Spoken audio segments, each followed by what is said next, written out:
Well, hello there. Welcome once again to Crunchy's Kitchen.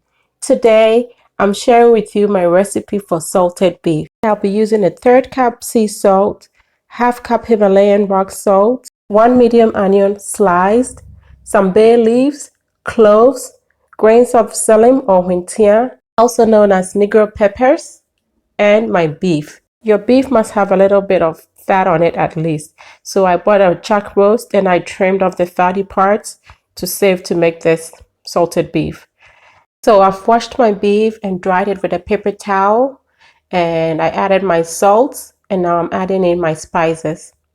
Sea salt is what the tolo beef makers back home use, and so if it's possible for you to find that, you should use that. I couldn't find rock sea salt, so I wanted to use rock salt anyway.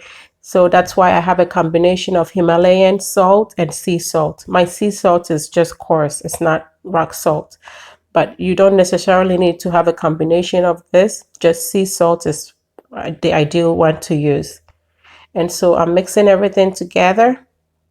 Make sure it is all covered and everything is mixed up well.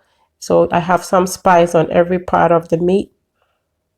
And that's all it takes. So everything is mixed up now, and I'm going to cover this and set it in a cool, not too warm place for 48 hours.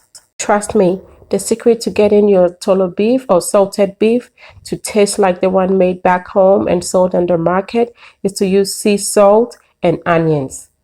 A lot of people omit the onions, and that makes a big difference.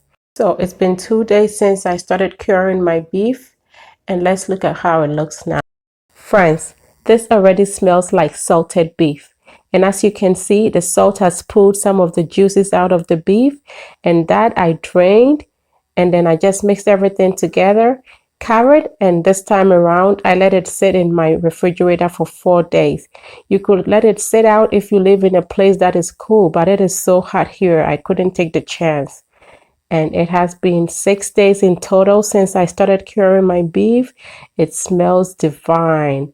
It is just like back home. It's just like the market women make. And I can't wait to make some delicious and one more with this.